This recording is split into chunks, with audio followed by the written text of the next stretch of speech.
Hey guys, welcome to episode 1 of the Almighty Boys. I'm K-dre Almighty. You can find me on YouTube at K-dre Almighty 1. Also on Instagram and Twitter, K-dre Almighty 1. And I have my friends here today, and we're just going to get started. To my right, we have Kagan. So, What's up? you want to let them know your You know, handles and... find me pretty much anywhere at KC Sauce God. You know what I'm saying? The only place you really find content is TikTok. I'm gonna pull up right there. You see that? I don't know. You see that? KC Sauce God, just like that. You can find me on TikTok. I post a couple of TikToks here and there, trying to branch out. But pretty much any social, you can find me at that handle right there. So go ahead and take a look at your boy. Follow all that. Yeah. Alright. Next we have Ben. Why don't you let them know where they can find you? So on YouTube, Twitter, Twitch, it's just Mad Off-Roading. It's Mad Off-Roading on every platform. Okay. Last but not least, we got Zach. Why don't you let them know where they can hit you up?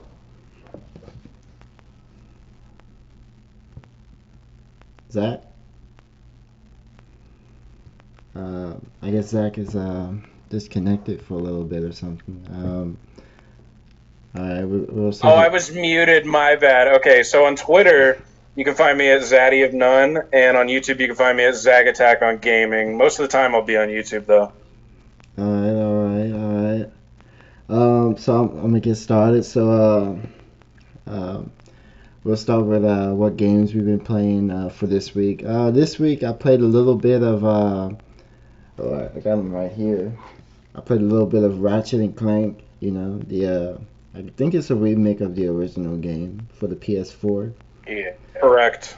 And Correct. also was playing a little bit of Xenoverse Definitive Edition, just a little bit. I'm trying to get into playing. Xenoblade. Yeah. Oh yeah, Xenoblade. I said Xenoverse. Xeno something. But yeah. It's been pretty fun. Trying to get back to playing different games and trying to get a little bit more time in for gaming. I've been kind of busy lately, but Is Xenoblade? A quick question: is Xenoblade like an RPG? I've heard a lot about it, but I don't know too much. yeah, I haven't got too far into it, but it's pretty much a JRPG. It kind of has like turn-based. Well, not really turn-based, but it's kind of like mashing. I don't know how to explain it, but yeah. Oh, like a hack and slash type of game. Kind of, but it's like you can't like I don't know how to explain it. It's crazy, but you have to play the game for me to like I guess experience what it's like. I can't really explain how it is. I don't know. I'll look It's forward weird. to your Let's Play on K-dre Almighty YouTube channel. Yeah. Yeah, once I get a PC Stay and I can stream my Switch, I'll get right to that. But Nice. Kagan, what have you been playing this week? Uh, same old. Playing 2K, playing Madden occasionally. Uh, that's pretty much it. I haven't really been gaming all that much. I want to get back to gaming, but I just haven't really found the time Yeah. nor have the motivation to. You know, that's pretty much it. Yeah. All right. Ben, what about you? What have you been playing this week? So, this week I've been playing Minecraft. I've been building a castle that I've been slowly chipping away at. Just slowly building the walls up and stuff. And I've also been playing SnowRunner. I just got done playing it before we hopped on here. Okay. Painfully playing that game. I had to haul materials from the first map all the way to like the third map where I'm at currently. It's great. God, Zach knows the pain. I have seen him play it before. It's rough. It's Sounds nice. Zach, No. what about you? Well, I assume this will probably be uploaded after our last video, and I was actually playing the same game that I was playing that I was talking about before, which was Final Fantasy 15. Okay. And I actually beat the main story this week. Nice. And a lot of emotions, man. A lot of emotions. The music was a banger. I'm kind of just doing some of the post-game stuff, like some extra dungeons and finishing up some quests, some special hunts. And yeah, just trying to clean it up. And then after that, man, I really don't know what I'm going to move on to. A part of me feels like I want to go back and play Last of Us Part 2 on the PS5, like just see how that game runs on PS5 because it ran so good on Yeah. PS4, and I already have it installed and everything. So I think that might be my next one. Okay. Also like Grounded as well. I'm looking forward to playing more Grounded with you guys. I agree. Yeah, me too, man. That was a good session. Good session. All right. So let's move on to games that we're looking forward to coming out. In the future. I said last episode I was looking out for Pokemon Scarlet and Violet. I think those would be Yeah. two pretty big games that's gonna come out. I think in November, if I'm not mistaken. 23rd, I believe. Yeah, just looking at the little gameplay they gave us, the 14 minutes that we're going to talk about, later. But it looks like there's a lot of stuff in there, so I can't wait to unpack that stuff with you guys later. But yeah, Kagan, Yeah. what about you? Anything that recently got announced or whatever that you're into waiting to come out? I mean, you already mentioned Pokemon Scarlet and Violet. Three of us in here are very excited for that game. Yeah. I'm definitely still trying to figure out if I'm gonna get Bayonetta 3 or not. Yeah. Like I said, I played the second one. It was pretty alright. I seen gameplay of the first one, so it's more or less the same thing.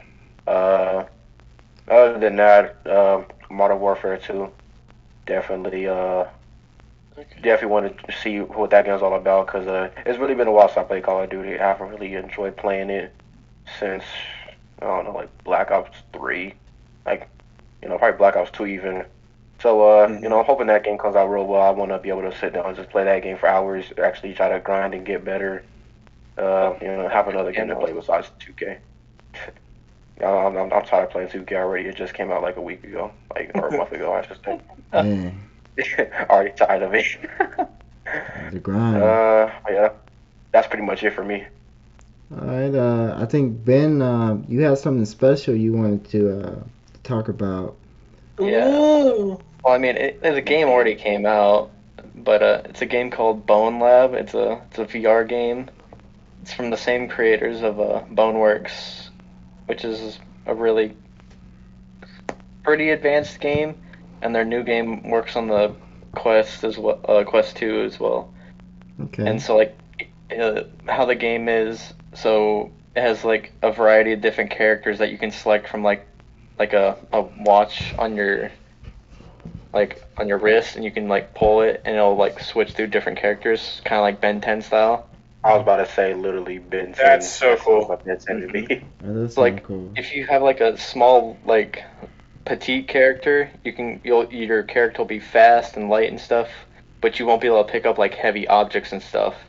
And you'll have like more recoil on like your guns and stuff. So like your guns will kind of fly everywhere, so you'll have to hold them down more. But if you select like a bigger character, they're gonna be slower. They're not gonna be able to jump as high and stuff. But they can pick up heavy objects, throw stuff, pick people up. No recoil on the guns practically. So that's pretty cool. And if you put like your hands on your chest, it'll put the hands of the character on the character's chest and stuff. So it kind of maps it to like your actual body, That's super which is pretty cool. So yeah, looking forward to playing that. Okay. Cool. Zach, what do you got for us? You got anything? Okay. I want to clarify. I got the release date wrong. I said November 23rd. It's actually earlier than that. It's November 18th for Pokemon Scarlet and Violet. Yeah, the 18th. Okay. Yeah, looking forward to that. Still looking forward to Marvel Spider-Man 2. Marvel's Wolverine, Midnight Suns, and actually another one I'm kind of eyeballing. It might be trash. I don't know if I'm going to buy it as soon as it comes out. I think I'm going to wait and kind of see like gameplay of it a little bit more, I guess. But One Piece Odyssey, that's actually another game I'm looking at as someone who's kind of going through the anime right now. I'm about a third of the way through it, which means I still have like 700 more episodes. Yeah. I'm kind of. It's a vibe, and I'm looking forward to it. Okay. Yeah, I never played any of the One Piece games. I always was kind of interested. Same. I think way back on PS2 they had a game called One Piece Grand Battle, and it was almost like one of those party style games where it's like an overhead type of view, but the fighting in it was actually surprisingly like well developed. And I remember playing that a lot of the time with friends. You could play up to like 4 people on it, and back in like PS2 days, it was just that was so cool. Okay. Yeah. All right, so let's talk about that Mario movie trailer, the Super Mario Bros. Movie. Oh yeah. Honestly, when I seen It's me, that, Mario. I was blown away by the animation in the movie, like the little trailer. It looked really good, and the little snippet with Bowser and like the penguins, Agreed, yeah. that was pretty funny. Even just the fire like dripping like at the very beginning, like that first intro scene, seeing it just kind of like melt onto the ground. I was like, damn, okay, this is next level. And even just really the understand fire that. breath too against Yeah. like the Yeah. Yeah. It's crazy how in the movie they made the fire breath look a lot better than like any of the games. Tucker buffed Bowser. Watch out, everyone. Yeah, Bowser was pretty menacing a little bit, but also I never connected that Bowser was the king of like the little turtle people. I was never a big Mario like person, Yeah. but yeah. So The Koopa King. Kagan, what did you think of the trailer? I mean, shoot, I loved it. I'm definitely gonna be excited when that movie comes out. I've always been a Mario guy myself, so I'm automatically way more biased towards this than Sonic 1 or 2, which by the way I still haven't seen. Yahoo. But yeah, I'm not gonna lie. The only thing I'm really hoping for is a Yoshi cameo somewhere in that movie. Ooh, that would be cool. I want to see Yoshi somewhere in that movie. Yeah, that would be Yoshi. nice. Yep, there you go. Ben, what about you? I like it. I like it so far. I'm not on the bandwagon of everybody else on how they're like, oh, he should have like the Italian accent and stuff. I think it's like Me and you are going to have a great conversation about this, man. well, as some people said, it like might get annoying and stuff, like I with mean- the constant Italian accent. He's supposed to be Italian, Yeah, though. no. But I don't know. Well, Ben, if you don't mind me interjecting real quick, I think my, not really my problem, but I feel like most people's problem isn't the fact that like he's not really Italian. It's the fact that Chris Pratt really isn't a voice actor, and even the lines that he kind of delivered, it just seemed kind of like bland. Like, I know a bunch of us watch anime and we know how good voice actors are supposed to sound. And like if you go back and you watch it, it's just kind of like it's almost like he's just talking, like he's just speaking. Yeah, literally just speaking into a mic. They just said, all right, so here are your lines. Yeah. Say this. And I feel like maybe that's another conversation where like, maybe they just wanted a big name attached to it to help sell it. But Yeah. I mean, I like Chris Pratt. Like I love Guardians of the Galaxy and Jurassic World, and that's cool.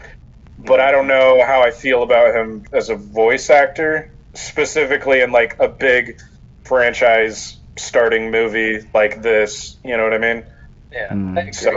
So I mean, I'm sound like he's talking. I agree. Yeah. So like I don't know if I mind the Italian thing. Like, and I guess another thing too is like some people have been like, would Italians be offended? And I've seen a bunch of people that are like, no, like they don't care. Like I'm part Italian. I'm like, I don't care. Like, that's kind of Mario's thing.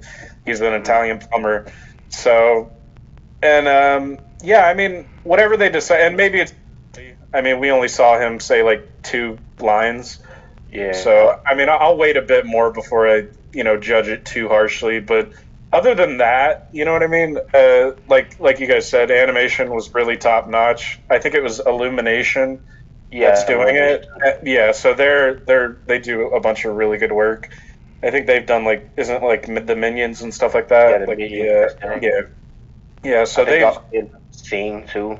Yeah. So they're in their bag with this one, and Bowser too. Like Jack Black as Bowser. Like I literally almost couldn't tell it was Jack Black. Like listening to it, Right. and maybe that's the difference too between him and Chris Pratt is like when you think of Jack Black, you know him as like very animated in his voice.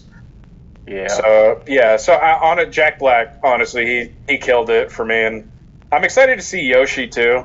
They got Charlie Day playing him, so I don't know if he's, how good he is at voice acting, but he's got one of those voices that I could see translating really well. But we'll just have to wait and see. But overall, I mean, I loved the look of it. Bowser looked awesome. All the characters looked really good. Was good. Yeah, everything. I definitely liked the Mario theme and how they had it in the trailer. Oh yeah. Yeah, just literally like good music and trailers. Literally, the only gripe was just like the couple lines that they showed from Chris Pratt Mario, where I just felt like he was just talking. But yeah, other than that, I mean, I think I would check it out for sure. Yeah, I definitely want to check it out. We might have to see it together, guys, when it comes out. Yo, do a review afterwards. That would be cool. Yeah. Yo, K-dre, good idea. Good idea. I'll run on the podcast after and say, all right, guys, let's break this movie down. Yo, like when we walk outside the movies and talk like that, just record a video right there. Yeah. April 7th. That's the release date. Okay. Oh yeah, that's coming out next year. But yeah. All right. So let's talk about this Pokemon 15-minute trailer and break down what we thought about that. I'm gonna switch it up a little bit. I'm gonna go last. Zach, what did you think about that? Okay. I'm gonna try and remember. I know they showed kind of like I think 3 or 4 different point of views that they were showing, kind of like different people playing the game and taking it in different ways. Like one of them's doing the gym challenge, another one of them is doing like I guess the story, and then the other ones were doing some other things like fighting the bad guys of the game. Mm-hmm. Yeah. I like the idea that they're implementing in this one of like the let's go function, kind of where you can just throw your Pokemon out and it'll automatically battle nearby Pokemon and collect items. It kind of reminds me of what they were doing with Legends Arceus. I don't care if it's Arceus. I'm saying Arceus. I'm one of those people. But it reminds me of what they did with that. There was Girafarig, or Farigiraf, the new evolution. I posted that in the thing. Apparently, a lot of people don't get down with this, but dude, honestly, I'm just happy Girafarig has an evolution after 23 years. You know what I mean? Yeah. He's one like of the I'm not one of those people that are like, oh, Game Freak has to make it, competitive. Like I'm like, I don't care. Like I just there's like 900 Pokemon now. It's like there's something for everyone. Yeah. The something else too that I'm remembering, the Titan Pokemon with the giant crab thing. I hope that's like something else that they expand on. Like I'd like to see other Titan Pokemon, because that's something that you see in the show a lot, where it's like, oh my god, there's this super giant Pokemon, and it's not really explained. You don't really see that in the show, and that's something else they did with Legends, where like you have the Alpha Pokemon, which are naturally larger. So I would like to see them do some stuff with that. I like it being open world. You could like make sandwiches at like camp. That was another thing I'm remembering. Yeah. Mm-hmm. That looked neat. I mean, I don't know how much I'll do that, but I'll probably do it a couple times. See, like who knows? Yeah, who knows? Bonus experience might be something cool. Yeah. So I feel like that's probably most of my opinions. Oh, terastallizing. I'm interested to see it. I don't hate it. I megas have probably been my favorite like gimmick in the game, but I think that's mainly just because they gave a lot of like new love to old Pokemon, like Mega Beedrill, like stuff like that was just so cool. Um, and like seeing all the Kanto starters get megas, like that was cool too. But I like the idea, like for competitive playing, like being able to completely change your type. And if you double down on what your Pokemon's type is, like you have a water, you terastallize to water, you actually get more than the 2 times damage boost. Like it's like 2.maybe 25%, something like that. But so I like the idea of what that could do for the competitive game, and kind of like, I don't know, like the raids are cool too, coming back. I'm interested to see how the raids will work too, because it looks like it's not turn based with the raids. It looks like everybody can kind of attack it at the same time. Yeah. Yeah, so I'll let somebody else speak now. I feel like I've been talking a lot, but that's pretty much what I remember, and those are my general feelings on it. I'm excited. Alright, Yeah. I'm gonna let Ben go next since he's like I guess, the least Pokemon fan Least out of us. knowledgeable. So, Yeah. Ben, I mean, from what I'm watching right now, it does look really good. Like I saw the terastallizing and stuff, where they Mhm. kind of turn to like crystals and stuff. Yeah. I think that's pretty cool. And you said it like gives them a buff and stuff. Yeah, you can completely, like, if you have a grass Pokemon that does it, you can change it to a fire type, so it's like it can use fire moves better or defend against like other moves better. So for like a meta, it could completely like mix things up. Yeah. Well, yeah, that's cool. Definitely an interesting new twist and stuff. Hmm. Oh yeah, I see the sandwiches that you can make, put lettuce and stuff. Cool. It's like actual work. Great. I can work and play Pokemon. yeah. Not like I don't make sandwiches for a living as of right now. Yeah, not like yeah. Alright. Kagan, what about you? I know you're a big Pokemon fan as well. Yeah, so I would just like to say, man, Game Freak's been pretty bad at this for a while, but I like looking at the trailer. I do kind of hate how the overall Pokemon are like way smaller than they should be, to scale. Like, they did a really good job with Let's Go. Even though I haven't played those games, but Let's Go, they actually scaled a lot of Pokemon to their correct size, and they all had different functionalities in the overworld. I definitely appreciated that, despite me not playing the game. So I'm kind of mad that they still decide to be real lazy. Like I noticed, like a Farigiraf from the trailer was like super tiny. Like he literally looked to be about that big. Like, and it's just like, no, I'm pretty sure I was looking at Pokedex entry just like 10 feet tall, something like that. So like why is Farigiraf down here when he should be way up here? But going back to Terrassalizing, because that was the thing I was probably going to talk about the most. Yeah, definitely as a, you know, competitive player. Definitely like the idea of doing that. It really just you can really just mix it up on your opponent just whenever with that Terastallize. You could take a Pokemon like you could take an electric type of whatever form you want to. Like you see an incoming Earthquake. Okay, cool. I mean, Terastallize into a flying type. Now I'm a flying type. You can't touch me with that Earthquake anymore. So it really just kind of changes up your whole game plan and scheme. It makes you really think about like I guess making predictions is a lot harder in that sense because you don't know what they're going to terrestrialize into. They Right. could keep type. They could be, a type that's immune to your incoming move, or they could just literally change the type to whatever. But it definitely helps certain Pokemon with a lot of utility that can, use a lot of different type of moves and strategies. It could just, it just adds a new little, it's just a new mechanic to make certain Also, Pokemon better.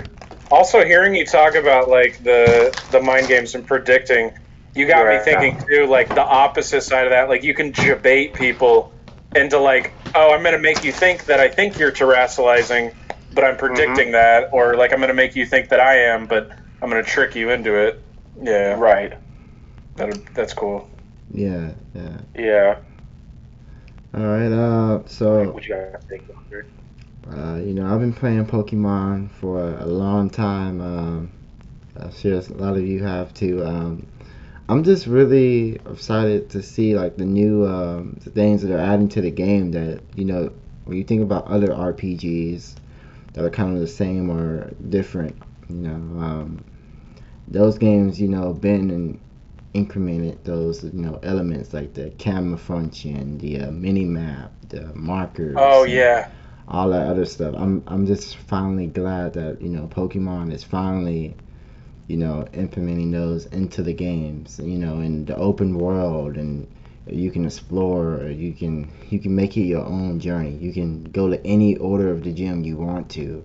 You don't have to follow a Mhm. set row or a set path. You're not on a train. You're like, 'cause sometimes when you play in a Pokemon game, it feels like you're on a train. Like, you can only Very take the linear. path, you know, but it's free on this game. And I'm excited about that. And it looks to me, a lot of people were going about like the graphics. They were saying they kind of looked bad, but with this 15-minute trailer, I thought that the graphics look a little, better. I'm not an expert, I won't be trying to, zoom in frame by frame, and YouTube kind of compresses like the video anyway, but it looked pretty good to me. So that's all. I just and it seems like they have like more ways to interact with the Pokemon. Customization's been in a couple of games now, but it's still a new mechanic. They have that in there. So you can make a character that looks like you, make it more personal. And I think with the camera mode, you can also have your friends join your session. So, kids can take pictures with their friends and their Pokemon, and they can just make real, memories inside the game. And, that was kind of things that I remember wishing for and kind of wanted to do back when I was a kid. So I'm pretty happy about that. Dude, I'm so glad you mentioned like everything I forgot. Like the selfies. Right. Like you're so right. Like as soon as you said that, I was like, oh my god, you can take selfies with Pokemon now. I remember seeing that. That's so cool. And also something else. I didn't want to interrupt you. I wanted to see if you would bring it up, and you did. Playing with up to 4 people online too. I'm excited to see how that's going to function. Yeah. And yeah, like you said, just kind of like what you imagine as a kid. Like just kind of hanging with your friends, going on the journey. Like that's going to be exciting. Yeah. Yeah. Honestly, I Wiggler just hope selfies. it gets better than Sword and Shield. Not gonna lie, I just hope it's better than Sword and Shield. That's all I'm saying. Yeah. Just Me too. putting that out there. What were you gonna say, Zach? Like you can go my a bit. Oh, I just said Wiglet selfies with Wiglet. Wiglet selfies. Wiggler selfies. I'm gonna take I know it's pretty a cool. couple of Wigglies. selfies. Hopefully, I don't know. Take some Wigglies. I take some Wigglies with the boys. hopefully, Charizard's in the game. I'm gonna take some selfie with my Charizard. Oh, Boy, Lucario, man. I'm taking all the selfies, Lucario, bro. Like, if he's in the game, I'm taking all the selfies. That's definitely gonna be my one friend. It's like his favorite Pokemon. Yeah. If my boy Garchomp's in the game, that's my selfie. Yeah. Yeah. Beside my Welfies or Wigglies, whatever I call them. He's gonna have a full party. He's gonna have a Garchomp with 6 Wigglets and just dominate the game. He's not even gonna let them evolve either. They're just gonna be Wigglets. This is my meta. Dang. All right. Hey, play the way you want to play. That's what we do. No, I'm joking. I'm a like Sandstorm team. I go hard. Okay. Oh yeah, you did mention that. Yeah, Sandstorm. I like the Sandstorm strategies. It gets pretty wicked sometimes. Well, something too, like I never noticed until I looked it up. Like Rock type Pokemon have 50% boosted special defense in Sandstorms. So I Yeah, was they like, just added that. yeah. So I was like, it was at least an X because I know I built my team in X that I've been using. But and like there's a lot of good, and even if you're not using a rock type, there's a lot of good ground and steel types. Like steel's like the most defensive type in the game, next to like fairy. And like I love ground and steel types. Like that's my stuff. So Okay. yeah. Banana culture right here. Ground steel types on top. Yo. Yeah, I'm gonna have to have a conversation with you guys concerning competitive strategies and stuff. 'Cause I never really got into that, but I'm looking forward to it. So I got you. Mm-hmm. yeah. Yo, maybe we could do some Pokemon Showdown one of these days. That could be cool.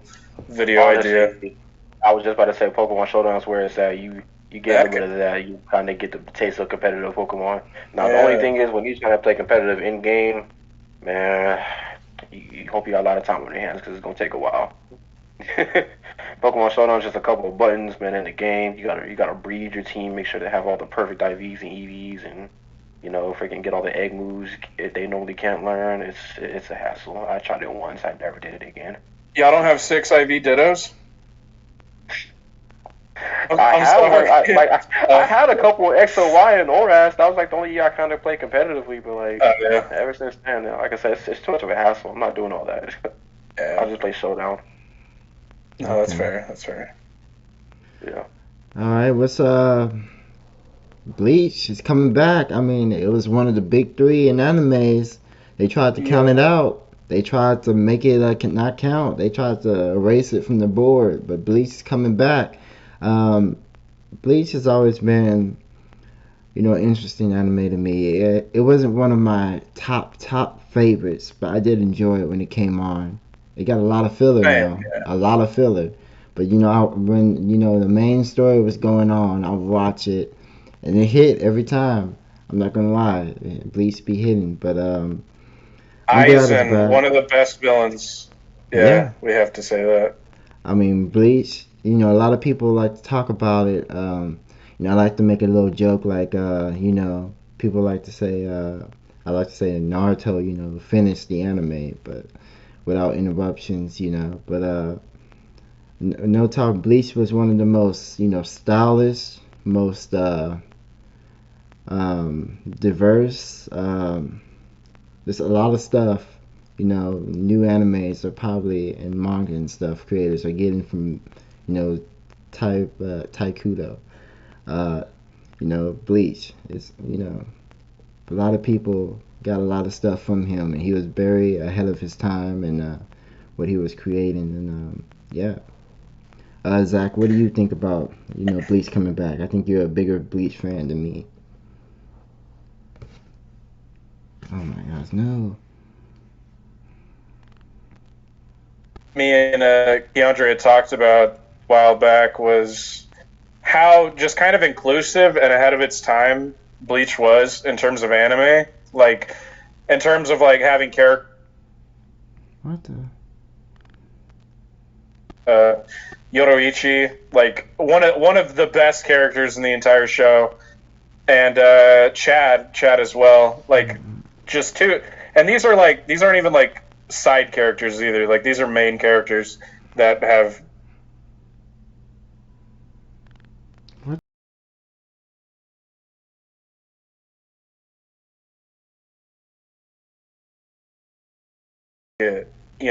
Obviously, I would rather, and I don't get the people either that are like, I want it now. Like, why aren't they doing this? Not realizing what it takes to make these games, and also like, a lot of the time these people are overworked, and probably underpaid.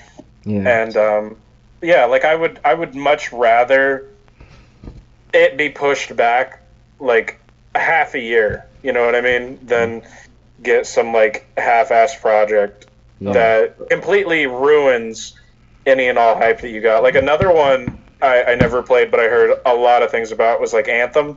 Oh yeah. Like, I don't know if you guys remember never that. played that. I heard a lot. Yeah, where it was like, oh, you're gonna be like Iron Man in space, and then like it came out and it was like, yeah, flying's cool, I guess. Like, that's it. And like it, yeah, they just kind of they butcher a lot of this, I think. And like this new wave that they want to move to, where like making games online all the time, like I hate that. Like, that's to me, that's the dumbest thing. Like, I don't mind storing like data on the cloud, but like, don't make it so that's the only way to play the damn game. Because Like, when that the just servers go down, you can't play the game no more. It sucks. yeah, like that. It's so stupid to me. And Even if you have a disc, it does it too. yeah. Like it's dumb. And like, there's probably some more, but like those are, and like, and there's some other games that have been turned around. Like, the first one that comes to mind was No Man's Sky. Like, that was another game that was like, when it was announced, it was like, oh, you could go to all these planets, do all this stuff, And it came out, and it was like, yeah, you could go to all these planets, but there really wasn't much to do. Yeah. But after, kind of, and to be fair, that game was made by a really small group of like indie developers.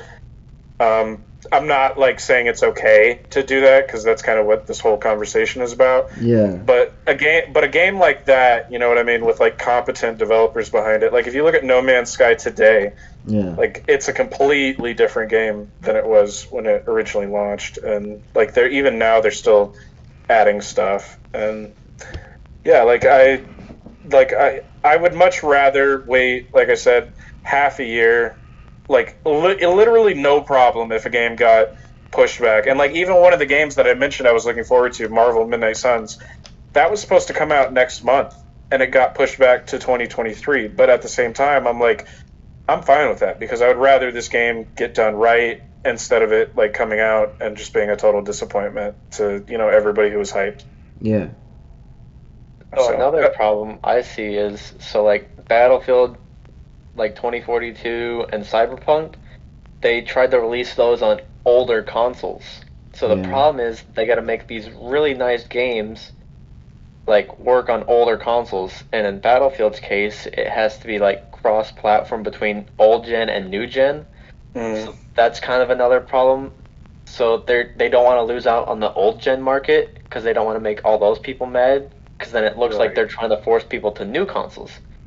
But it also takes time to develop stuff and make it work with old and new consoles, because you have to make it so much better. And that's a really good argument. Like that's one that I've heard as well. I think the problem with that is like I agree too. Like they shouldn't do that.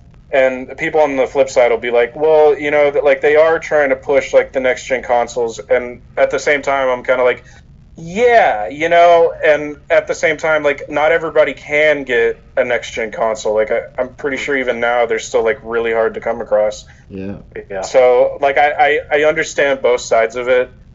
I think, yeah, it's a weird situation for those games like that where they're released on both old and new gen. Well, I'm not saying it's just. I don't know what the answer would be. It's just extra development that they have to do. Yeah. Like what Grand Theft Auto 5 did, they removed the 360 support, so that's less development they have to do for like that platform. Now they can kind of focus on the newer. Like, what would you recommend that they did in that situation? Like, what would you say they should have differently? I'm not really sure. I'm just saying that's what adds to that development time. Like their development time is like longer because they gotta polish it on multiple platforms. Well, I'm curious now, because that raises an interesting question for everybody here. Would you guys rather, I don't know how many of you guys have next-gen consoles. Let's just assume you didn't. Okay, what's up, PS5? Let's just assume none of us did for a second, right? Ben, assume you didn't have a PC. You just had, like, we all had Xbox 360s or PlayStation 4s. Xbox. Yeah, and if there was a new game coming out, like maybe like a Cyberpunk or a Battlefield, would you rather it just not be released at all on past-gen consoles, and you wait to play it when you get the new one? Or how do you guys feel about that? Well, it depends when the game was being announced, because Cyberpunk was announced before the new Xbox was ever even announced. It was supposed to be an Xbox One, game, but somewhere in the middle of development, they said that it got, too crazy, and it ended up being a next gen game. But it was supposed to be a current gen game, back then. So, I think they still wound up doing it on both. But what would you rather have done in that situation? Release it on just the old with less stuff, or just hold off, release it on the new with everything that was promised, I guess, at maximum potential? Well, it depends. So, if the game was announced, and supposed to be on last gen console, I would keep it, on last gen console, and I would make a newer version of the game for the next gen, and if the next gen was announced and then I announced the game, then it would only be for the next gen. but that's how I would handle it. I think that's fair. No one can really dispute that. But if you announce a game, for the current console that was out, then this new console comes out, then you want to switch it up mid, and you don't kind of announce it or really tell anybody, then, you know. Now, if they did announce it, would you be fine with that? Like, say, like, I mean, assuming that developers themselves also got, like, kind of blue-balled, like, oh, we're making this game, we have a lot of ambition we want to do with it, and then boom, turns out they're coming out with superior hardware, and we're like, well, what if we want to do that? Like, do you think it's okay then if a developer was like, okay, so we're not going to be doing that, we're actually going to be pushing the envelope, putting it on, the latest or the newest consoles because we want to get more out of it. Do you think that's okay, or do you think that's like kind of bad business practice? I mean, anybody would be mad, but it depends on how they frame it. If they say that, this next generation console should be able to, enable them to, create the vision that they really had, and maybe even enhance stuff, or be able to add in stuff that they thought they had to cut out before, and give more of a full kind of version of whatever their original vision was, then I think, of course I'll be a little frustrated or maybe just a little impatient, but, deep down I would understand. So you think as long as, like, the communication is there, like, as long as they don't just come out of left field and it's like, oh, we're doing this now, like, a month before release or something, like, as long as they properly communicate, you think that's fair? Yeah, as long as it makes sense. Like, if you tell me... I agree with that. Yeah. What about you, Kagan, how do you feel? Sorry, K-dre, you can say your piece.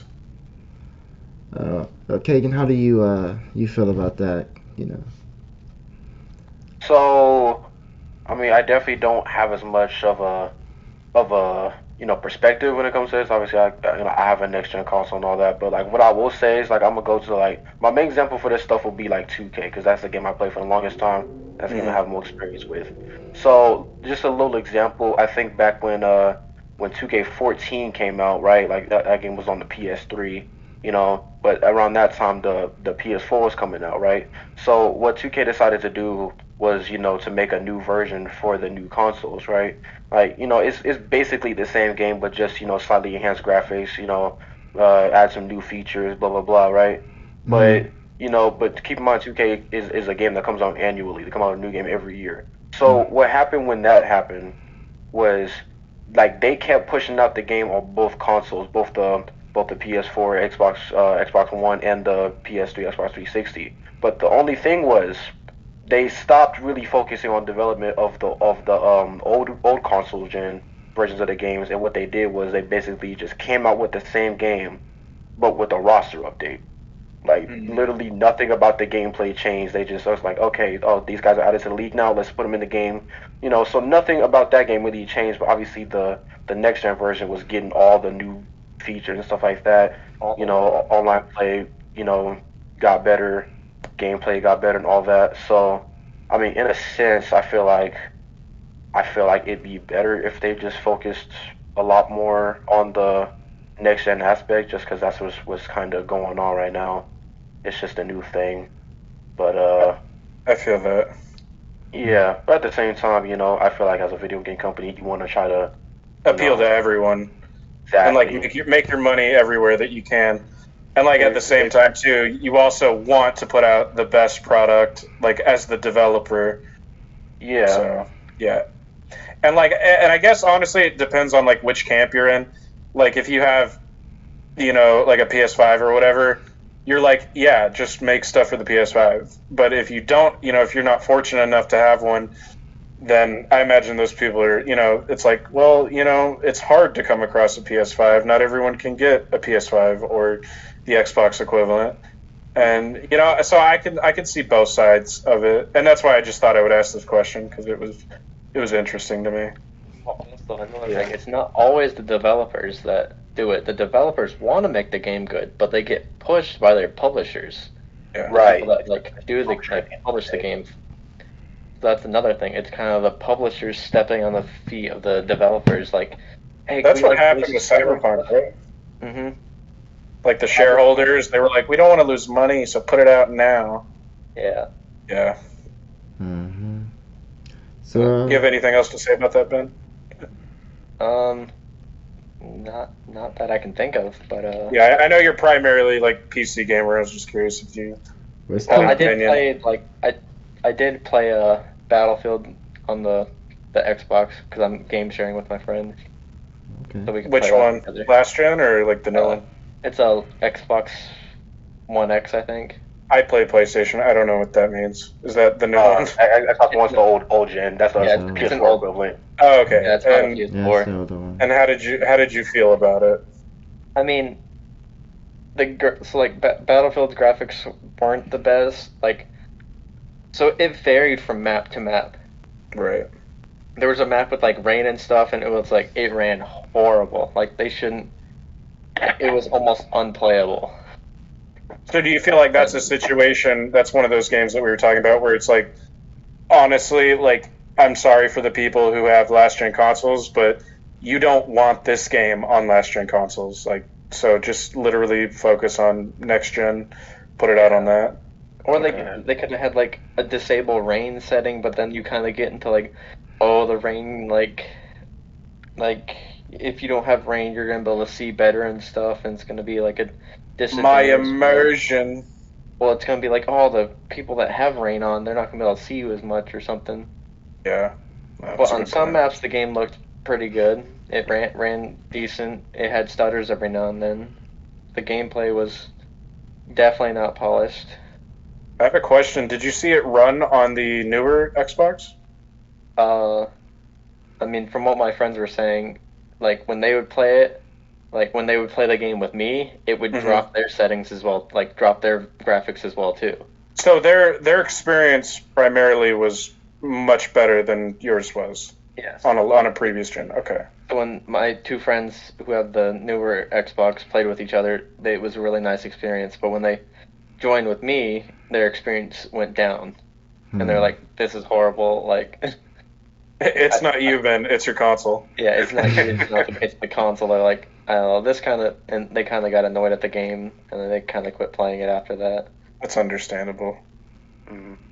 All right, I'm sorry for like bringing that up. I just thought it was a very interesting No, it's good. conversation to have. It was a good thing to go into. But let's talk about Microsoft and PlayStation and how PlayStation Sony's trying to play hardball and I don't know if hardball is the right word, but they're trying to use every trick and try to bring all the attention on Microsoft acquiring Activision and how it's unfair and it seems like they're the only ones kind of really that's voicing that opinion so loudly. Everyone else seems to be fine, but Sony doesn't not want to lose Call of Duty.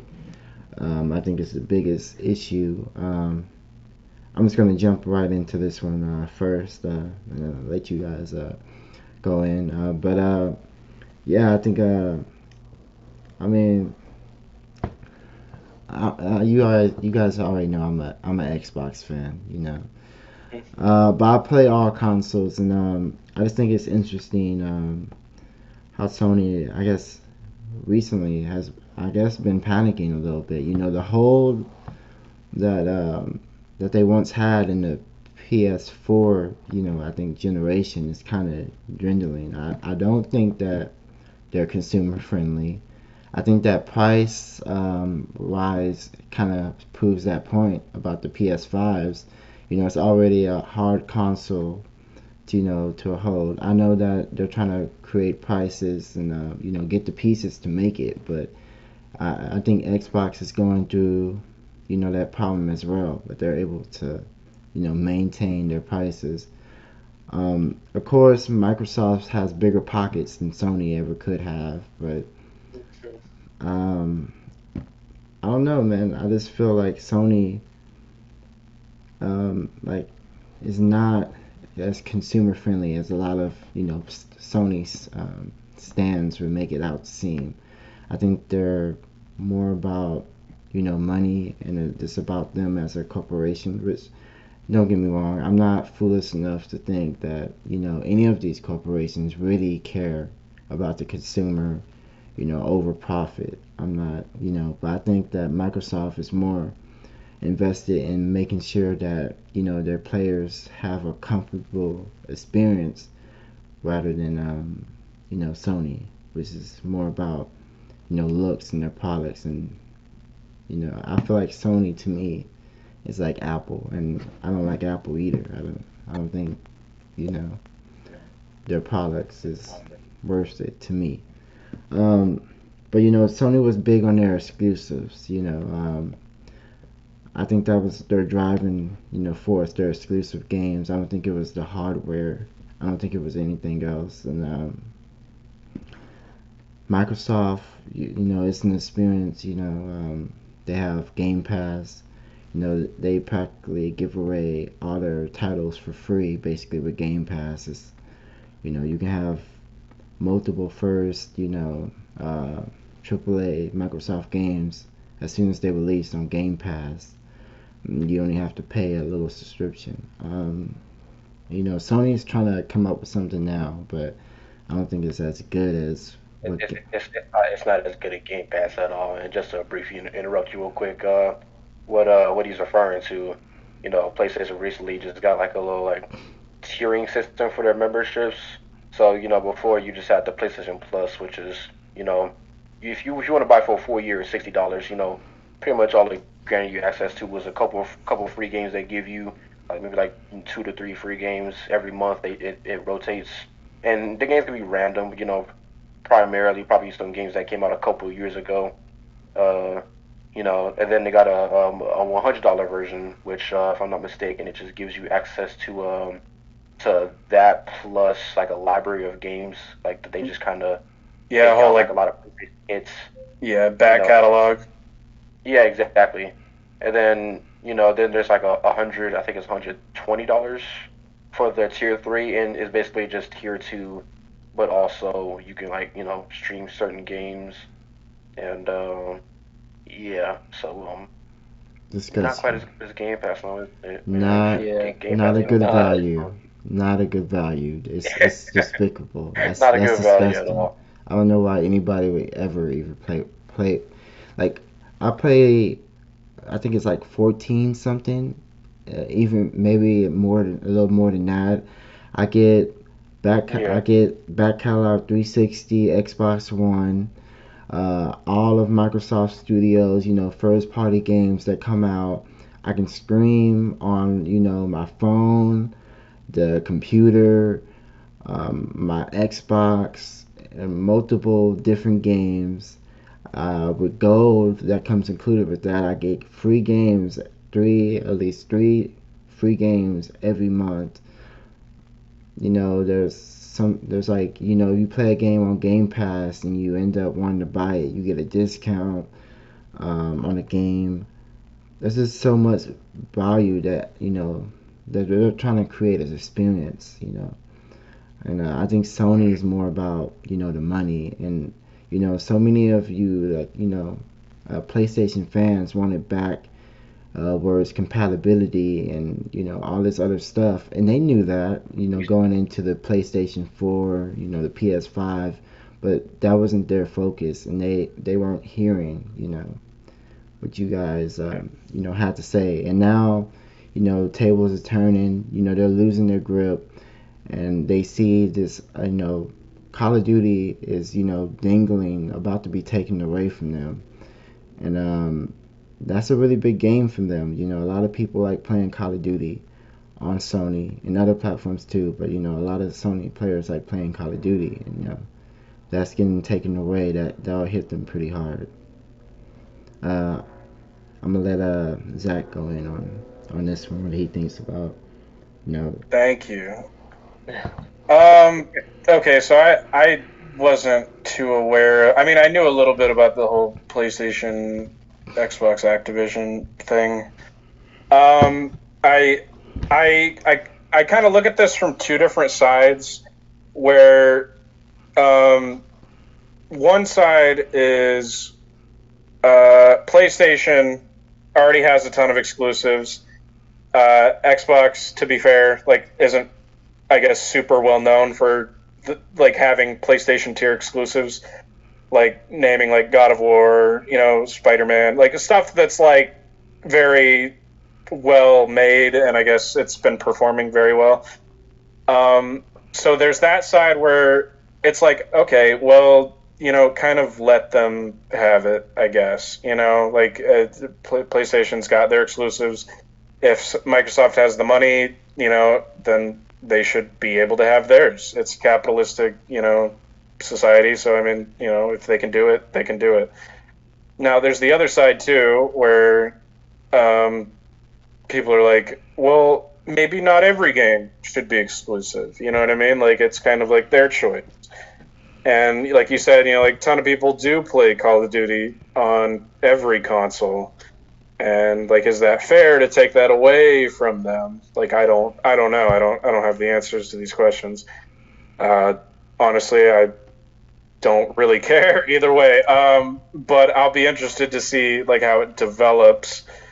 I think my personal opinion though is like if I don't think Activision will be doing this anytime soon with Call of Duty. I'm just going to say that. I feel like they would lose too much money by not capitalizing on PlayStation players, especially for a franchise as big as Call of Duty. On the hold on. Let me finish my thought. On the flip side of that, I don't know if they have the ability to say no, we're not going to just be exclusive. Like I don't know if Microsoft they're able to say, yeah, you can't do that. Like it's only going to be Xbox. If Microsoft has that ability, then I mean, they should be able to do it. You know what I mean? But if Activision has any say so, I don't think they would do that. You know what I mean? But I think it's up to whoever has the final say so in that. And I'll let Ben, you talk game prices remastered thing. Just trying to give you information. So it's like, so it says Microsoft says the claim is wrong because it's not part of Microsoft's strategy to remove content from players, and COD will still be on the PlayStation as a paid title. So it's still going to be on the PlayStation Network. Yeah. Okay, thank you for that. And I guess like that gives me a little more insight too. So would that mean so Microsoft owns Activision, right? That's the thing that's happened? They own them, right? So let me just give a little bit more insight of what Ben said. So that was kind of to die down or like to I guess not make like so much heat of like what Sony was trying to say, but I believe I heard I don't know if it's confirmed or a rumor, but I heard that they tried to come up with a deal with Sony saying that they will let them have Call of Duty for a couple of more years guaranteed for a couple more years before they change anything. And I think Sony kind of didn't take the deal. So that's kind of up in the air. But okay, yeah. I mean, if so you pay, does anybody have an answer to my question though? Like, is Activision currently purchased by Microsoft? No, they're not. It's being investigated. Ongoing. So they have to. Okay. There's a process. Okay, and also on the flip side of this too, we were talking about how they like money and all that stuff.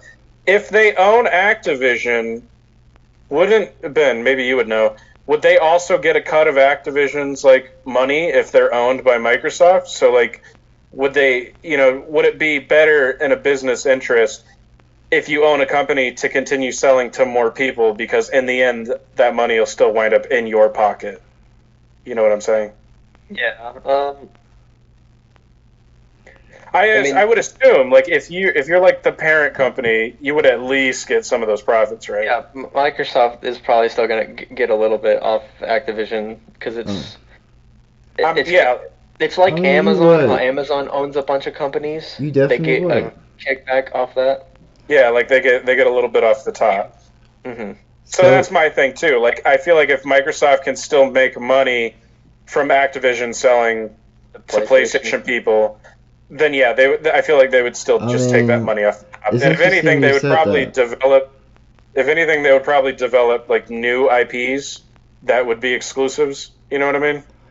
I mean, Like I feel like that's the better strategy is develop new things. I mean, things change. I mean, some of the Sony took one of Xbox, old exclusives. I guess about one of the companies that made a Xbox exclusive, but I don't think Xbox owned the actual Do game. you have a name for this? I believe it was what's that zombie game they made? The one where you can like skate on ramps and all that kind of stuff. I have it on my Xbox, but it's been a while since I played it. Um, I think it was made by I think it was made by Insomniac. No, it wasn't Insomniac. It was Yeah, I was gonna say Insomniac has always been PlayStation. I don't remember the name, but it was like it came out when the Xbox One originally came out. All Um, right, just to be fair, I will take what you're saying with a grain of salt. I like sources, but I will hear you out though. I mean, it's a fact. I mean, but what I was saying was yeah, these companies trade all the time, and you said couldn't they make money, selling it to PlayStation too? Couldn't PlayStation make money selling their games to Xbox? I mean, but at some point it's more about I guess competition than. Here's the argument for that: is PlayStation has already kind of opened the gateways for that. Like if you go on Steam right now, you can already get Spider-Man, God of War, a lot of those originally were exclusive PlayStation. Now That's PC that doesn't though. say much for Xbox, I know, but it is being more accessible outside of just a single platform. I mean, they're doing that now. They're doing it to PC. They're keeping it out of the console market, and I think the reason why they're keeping it out of the console market because they can sell those same games. They're selling it full price on PC. And most of them are old games already. People that really probably wanted to play those games already probably bought a console and played those games. Now they're selling them on PC, something they said they weren't going to do before. And they're waiting years, to release some of these games. They're not releasing them, as soon as it gets released or a year. It's a couple of years. Just to clarify, God of War is cheaper than regular price, and Spider-Man is not. Spider-Man is full priced. It's only 60 as opposed to 70, but it is the remastered with all the DLC. I don't know if that matters, but God of War is cheaper than it was when it was initially launched. I just looked it up on Steam. Miles Morales, but I can't get a price for this. Oh, because it's not out. Never mind. But yeah, I mean, I definitely agree. Like maybe God of War was also like released at full price. It's probably been out for a while, so it was probably $60 when it was released. But if I can use that as a segue into the game prices and remasters, because you touched on this briefly. Yeah, I honestly I don't know how I feel like paying $70 sucks. I think I'm a lot less salty though paying $70 if it's like a complete damn game. You know what I mean? Mm-hmm. Like Elden Ring, like Elden Ring. Honestly, I have no regrets whatsoever paying $70 for that. None at all. Now, bringing up Last of Us, the remake. Now, even though I was defending it and its graphic quality, saying like they did totally rework the cutscenes from ground up, like literally you do side by sides. It's it's obviously different. Like it's not just like it's higher graphics now. It's like no, it's totally rebuilt. But the game is still the same game, Mm-hmm. and I don't feel like that's enough to justify $70. Like that is ridiculous to me. You know what I mean? So even being like a PlayStation fan, like that's I do not agree with that. Like that's not cool. And I think I feel like there's a lot of like kind of like bad games too that are getting released that they're trying to sell off as soon as they come out for $70, and it's like, come on now. Like if you did not put in enough time and development to warrant a $70 price tag, don't put it that just because it's on PS5 or new Xbox. You know what I mean? Like, because honestly, people are gonna pay. They're gonna vote with their wallets, and they're just not gonna buy your shit.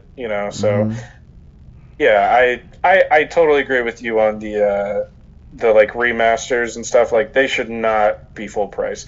Now, if it was a complete remake, like Ratchet and Clank was, that I understand, and that's been out for a while. But like that's a game that like I would totally understand.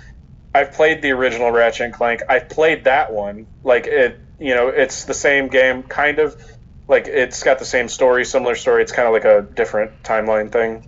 So they do things a little bit differently, but it kind of takes the plot of the first 3 games from PS2 era and it like reinvents it sort of in its own original way. Like that I'm cool with, but like kind of just saying you remastered it and it's like a little polished for full price, hell. There you go. That's the game I was talking about, and I think that's Insomniac right there. That was a Xbox exclusive. Yeah. Okay, so they do make Xbox. Now they've made at least that one. But yeah. But yeah, Insomniac. Yeah, so they are primarily PlayStation, but I guess from that it shows that they do, or they have at least once in the past made a, Xbox exclusive. Yeah, but Are you saying like more companies should do that? Like, see, no, I think Insomniac was bought recently, not too long ago. No. I was just talking about how Ratchet and Clank on PS2. That's Insomniac. Like they've literally been PlayStation babies since at least PS2. They made Ratchet and Clank. They've made Infamous. Those were PS2, PS3 era games. I literally, dude, I think Sunset Overdrive was just kind of like a very rare exception to the rule. Let's see here. Spider-Man, like yeah, they've kind of. Let's see. They acquired. Yeah, literally. Yeah, I'm reading it right now. So in 2014, that was the first time they expanded their portfolio of games. They worked with Microsoft for Sunset Overdrive. So that was actually the first time they've gone outside of the PlayStation umbrella. I don't think they were bought by PlayStation at that time. I think they just worked with them a lot. It says they spent like 229 million to acquire Insomniac Games, developers of Ratchet and Clank and Spider-Man. Yeah. So they just purchased them a couple of years ago. So I guess I don't know why, but yeah. So it looks like they just kind of made a bunch of early PlayStation mascots like Spyro the Dragon, Ratchet and Clank, Resistance franchise. But yeah, you are correct on that. 2019, they were acquired by Sony. Yep. So yeah, I mean, honestly, if Sony wants to play that game where they're going to scoop up these developers and make them make exclusives, as a PlayStation player, honestly, I feel like it's fair game if Xbox wants to do that. Like if they want to take Activision and be like, hey, you're just going to make Xbox exclusive stuff. Like I feel like that's fair. You know what I mean? It's kind of, all's fair in love and war, like. Yeah. Unfortunately, it's the fans that suffer, but there's not really too much we can do about it. Nope. But honestly, as a business, like looking at it from that point of view, like it seems legit to me. Like it seems fair, And why would you not monopolize the developer that you have? You know what I mean? If you feel like you could definitely push your product because of that. Yeah. Ben, do you have anything to say about the $70 games? Is it affecting PC games any prices?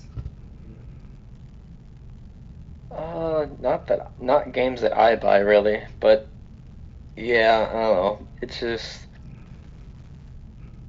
And like it kind of like ties in with our old topic or our previous topic. Like if you're gonna make a game like $70 and stuff, like make it be good.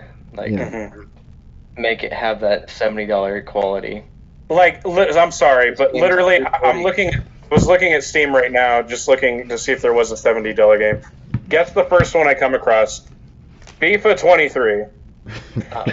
Now, Dang. Megan, I know you were literally talking about this with like 2K, where it's like, we're new roster polished up.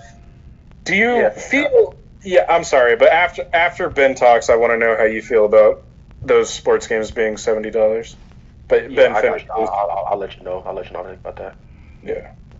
Oh, what was I talking about? Like the just Sorry, Ben. make it have the quality Yeah. of the $70 because games already being $60 is a lot. hmm That's already almost $100 a game, and if you add like expansions onto the game and stuff, like the gold edition or whatever, that's just gonna be even more expensive. Yeah, some of them go up to like $100 easy with all that shit. Yeah, Like, it's $100 weird. with it being at 60, and now it's gonna be at 70, so it's probably gonna be like $120 for like the best version Yeah. of the game. With all the like pre-order DLC, and you get all this extra. Pre-order stuff, yeah. You get all this extra DLC stuff, all these extra skins or whatever. Hmm. But yeah, so I just they should just stay at like 60 or maybe like 65 at like the max Yeah. for like some games. But yeah, I would say it shouldn't go above 65 in general. Fair enough. Okay. That's interesting. We've kind of had like, I think Keandre, you said like it shouldn't be 70. He's saying 65, and I said 70 if it's good. Like, I like that we've all kind of had different takes on it. Yeah. Yeah. Kagan, what you got to say? All right. So $70 price tag. So like I said, mostly a sports gamer here, and personally, I don't like the $70 price tag just because. I mean, well, like I said before, it's really only the price tag $70 because it's on a new console, right? Hmm. But man, here's what I gotta say: sports games, it should be illegal for a price tag to be $70 because here's why. Here's I why. agree. Microtransactions. Yo. Microtransactions. Because $70 plus micro. listen. All I'm saying is, so if you're putting out a game annually, Yo. every single year around the same time, you're putting out a game with slight improvements here and there, if you even want to call them improvement. But overall, it's basically the same game. Microtransactions will still be there, the same exact prices, and the worst part is, like I said, as a 2K player, it affects us the most because let me explain why. So we're already paying. Well, if we're paying the base version on a next gen console, we already got the $70, right? Let's just establish that $70 for just to get the game, right? Now, so the main mode we play in 2K is my career mode. That's like the whole mode. That's like the PvP. You know what I'm saying? You get your player. You customize how he plays. You know, and so you have the virtual currency. Aptly named VC, which stands for virtual currency, right? And so in 2K, that's not very easy to come by at all. Let me tell you something. So if you want a player to be maxed out in this year's 2K, it costs about 475,000 VC. 475,000 VC. So the two ways you can get VC is simply by playing the game, and you just earn it by playing the game. You complete the game, you get VC. You awarded it by completing certain quests, whatever, right? Or you can buy it. Okay.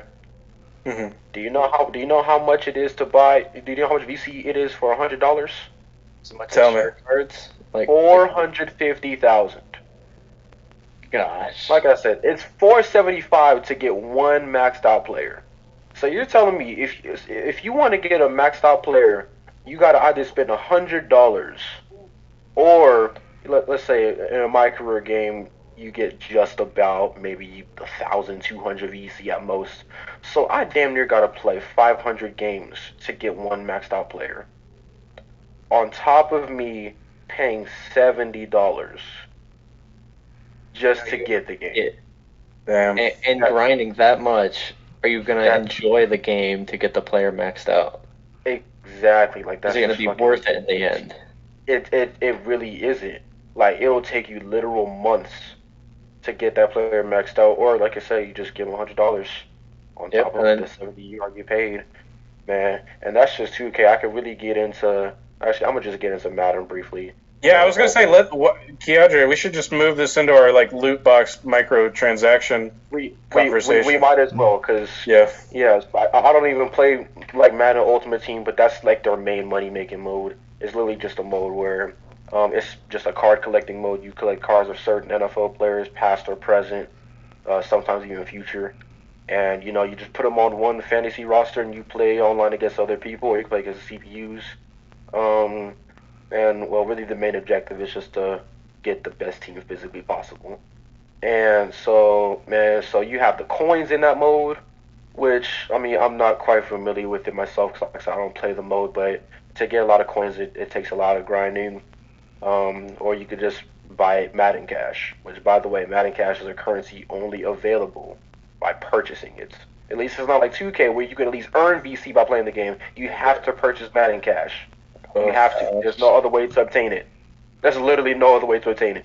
So toxic. And yeah. So like I said, Ultimate Team is one of those other modes where you have to either put a lot of time into the mode to get the best team possible, or you have to spend a lot of money. At the end of the day, it's just not worth it either way. And I just bashed on 2K a little bit for the whole microtransactions thing, but let me tell you, 2K, at least with their Ultimate Team equivalent, theirs is called My Team. At least they do a pretty good job at it, because as a person that does play My Team every 2K, starting from I think 2K19 or 18, something like that. At least within that game mode, their currency, it's a lot easier to obtain that currency and a lot easier to obtain a lot of it without having to spend money. Of course, you could still use VC, like I mentioned before, the ones you use on your player in my career. You could use those to open packs, and the price on that is pretty ridiculous. It costs about $50 to open like a 20 box. Per one pack of like a promo, it can cost anywhere between like 10,000 VC to damn near 20,000. That's like $10 or 15,000 VC is about $5 with the VC. Okay. So just open one pack, but there's also a currency within the mode. I'm not really gonna go into it, but like I said, I will applaud 2K because at least within their mode, you can actually be a viable free to play player and not have to worry about spending a lot of money to get the best team.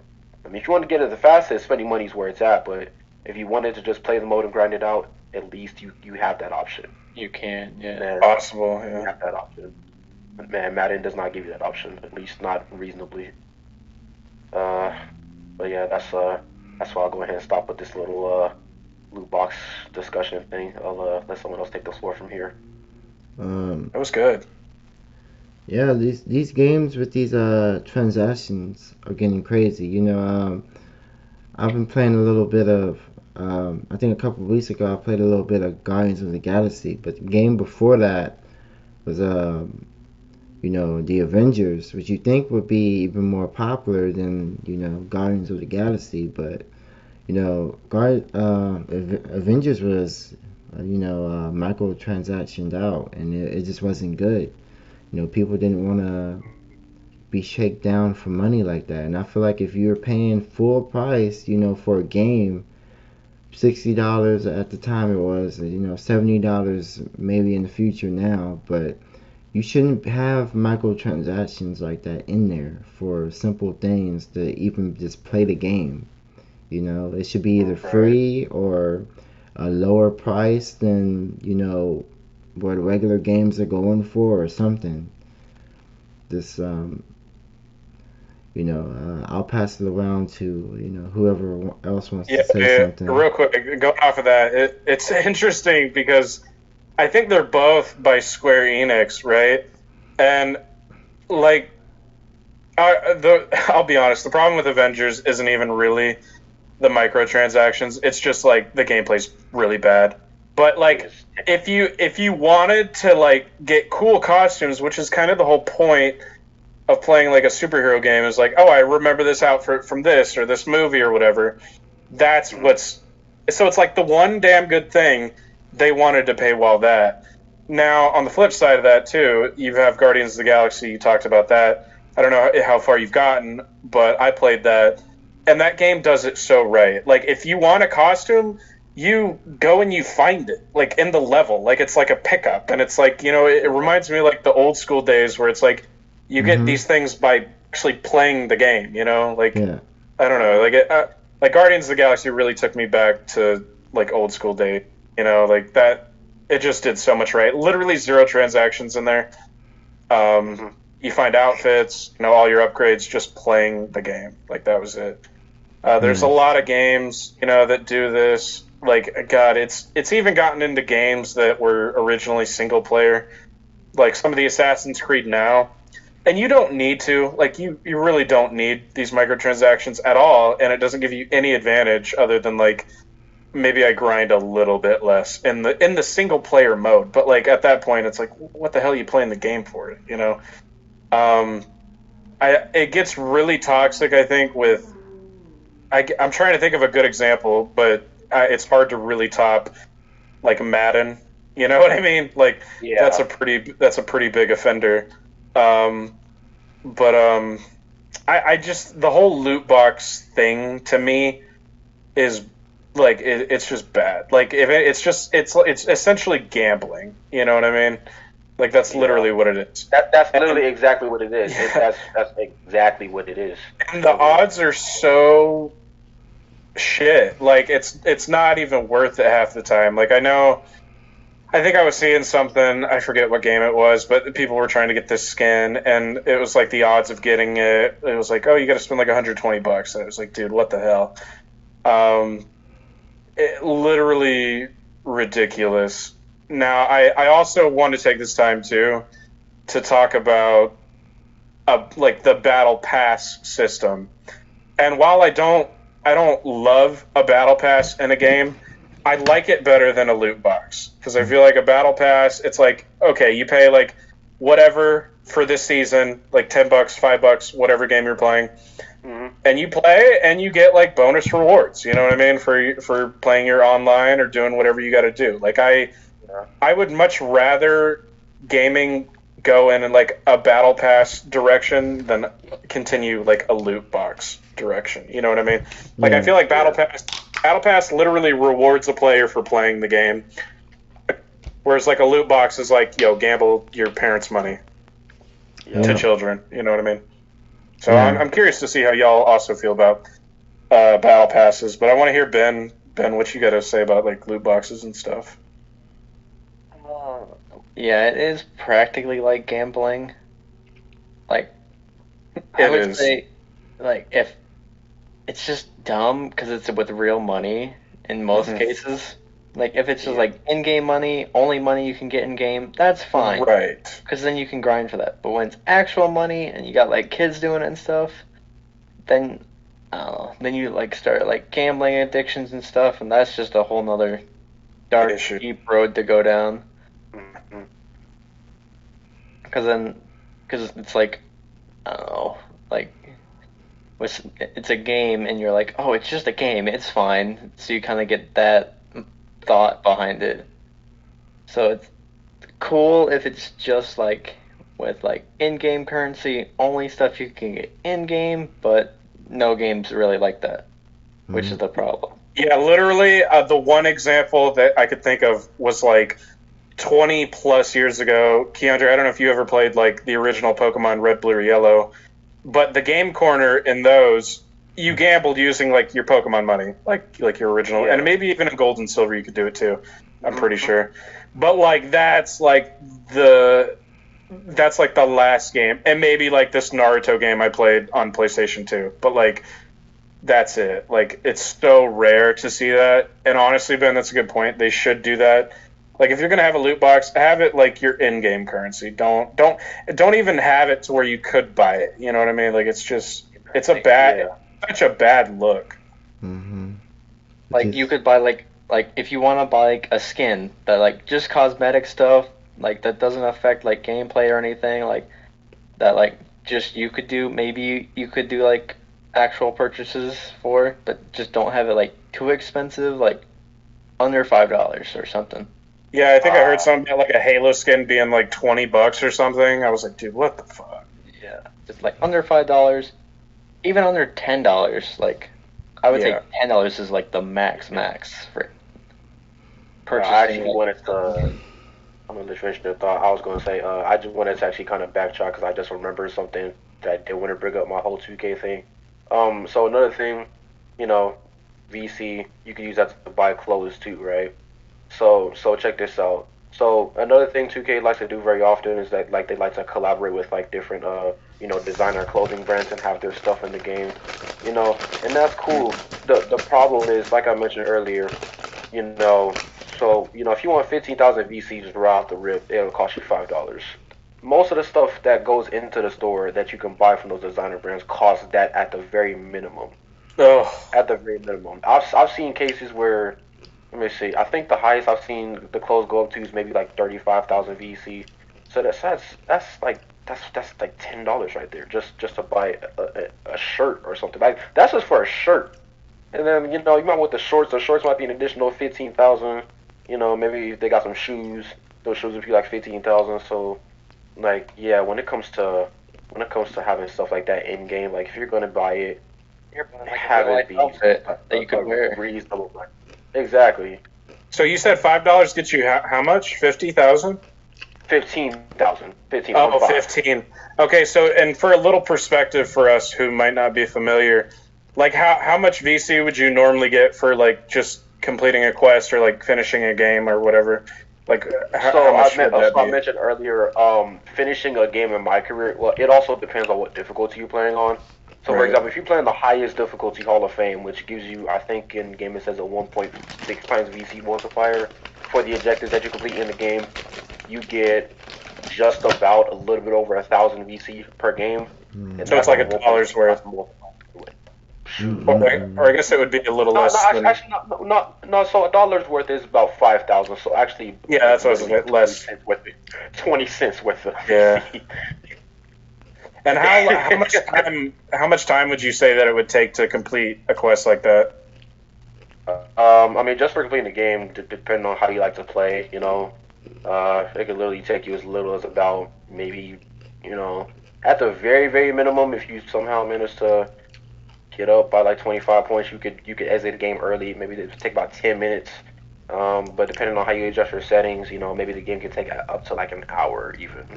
So. So that times like 15 just to get like a pair of shorts. So you're saying like it could go up to like 15 hours to get like a little shirt thing if you're like free to play. Yes, yes. Oh man. If you play on the maximum quarter settings, but like I said, we'll just use 20 minutes as a baseline, since probably not a lot of players play on the maximum minute setting. Play it like an authentic NBA game, but yeah, so we'll say like 20 minutes. So yeah, it'll take you like literally about 5 hours just to be able to purchase a shirt or like a pair of shorts. And that's playing the whole time through. Like yeah. Yeah, That's wild. nonstop.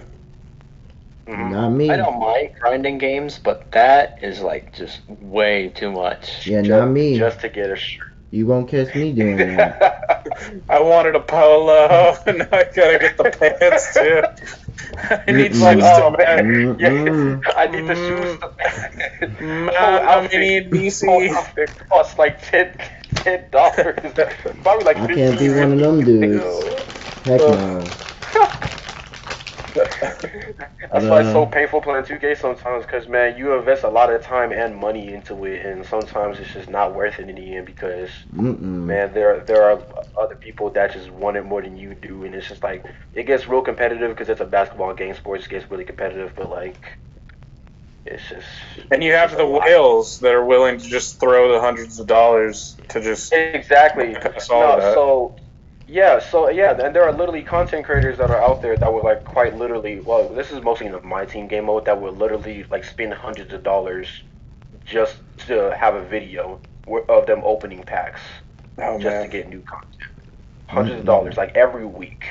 They come out with new content every week. Man, I'm talking. They spending thousands of dollars every month. Just.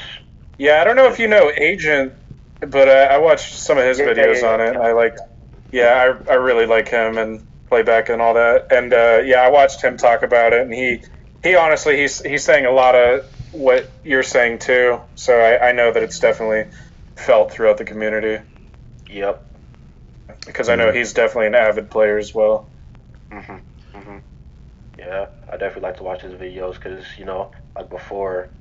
I mean, well, obviously, like I know about it, but like he's really just one of the people that like needs to vocalize it, cause just to really, get it to light, just to really people really see like what really goes on, and it's Yeah. not a good look for real.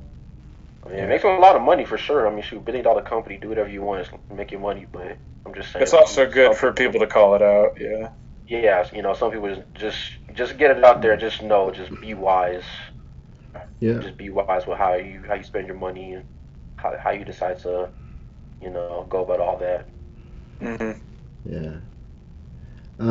Another thing I wanted to just add on, it's not, something we scheduled, but I thought about it. These special, game collections and stuff that people pay for, and how sometimes they're not worth it. Some of them don't even have a physical disc of the game, it's just digital. You pay for the special edition, it comes with a figure, maybe an art book, like a steelbook case. You open it, it doesn't even come with a physical disc of the game. It comes with codes. You can digitally download the game. Or Fortnite. They have Fortnite at the store. $60 or whatever. You open the case. It doesn't even have like some kind of It's literally just a code that The just V enables you book. to download it. yeah. Mhm. How do you guys feel about that? And have you guys ever bought a special edition of a game before? Yeah, I don't think I've ever, unfortunately, been in that situation, but I've definitely seen it happen to other people. Where, like, I think I've even seen it one time where, like, they got like a special edition of a game. They had like a statue and everything, and it didn't even come with the damn game. Like, it was like what? Where it was like an extra thing that you buy, like if you're just like a super fan. And I was just like, dude, what the hell? Um, Mm-hmm. I yeah, so I've seen it. That's ridiculous. Like I'm a fan of steelbooks, Mm-hmm. but yeah, no, literally only if they come with the physical game. Because like at that point, what do you have the steelbook for? What are you putting in there? Like another game? Like that's Yeah, dumb. so Yeah. And like I'm one of those like I'm old school too, so like I still appreciate having physical copies. Me too. Like literally just from where I'm sitting, I like just looking at games. That's not even getting into movies. I have a hell of a lot more steelbooks of those. But I've got like 3 steelbooks just right here where I'm sitting, where I can see. Mm-hmm. And all of those came with the disc. And dude, if they did not, I'd be so pissed. Yeah. Or if it was like some digital stuff, like yeah, like that's all I gotta say. Yeah, that I don't want to get too triggered. Yeah. I'm like, this hasn't even happened to me, and I'm getting pissed off. I feel you because I like physical games too, and I was showing Kagan my physical games just a little bit ago. I was showing him some of my stuff, and Yeah. buying that stuff's not cheap. And Right. you spend a lot of money. You wanna, you're supporting the company. You wanna at least, get a physical copy. I don't believe in buying digital games. If you get it on sale, if it's worth it. If it's like a $60 game or something, you can get it for like 20 online or something. I guess go for it if you really want it like Right. that. But Like a really good sale or something. mostly, Yeah. I want to get all my games physical, which is hard even today because most of these games have patches that, are not in the disc and, all this other stuff. Like, oh, you need the online to update it anyway. Like, yeah, or some of the worst case scenario, you need online to even log in past the main menu. Yeah, yeah, it Those are sucks. definitely. Plus, like, just to be a little like feisty. Imagine like the whole internet or whatever went offline tomorrow. You know what I mean? And you could only play what was like. Imagine not having access to the entire digital library. Like that would suck so bad. So like, I'm definitely I'm team. I do have a shit ton of digital games, but these are games that I got for like $5, $10. You know what I mean? Like a lot of my favorite games, I have physical copies of. Like I'm a physical copier. Yeah. Agree. Yeah, I Yeah. definitely like a physical copy of the game. Yeah. How does Imagine the world just did and you somehow survived tomorrow, and like like, oh, somehow I have electricity and I have my PlayStation, but damn, I don't have internet, so I can't play any of my games. No. Like that would be so tragic, yo. I'd be one of those people that would suffer from those a lot because unfortunately, I mean, well, I really just don't buy games a lot, really. Like, Right. and when I do, I probably buy in 2K.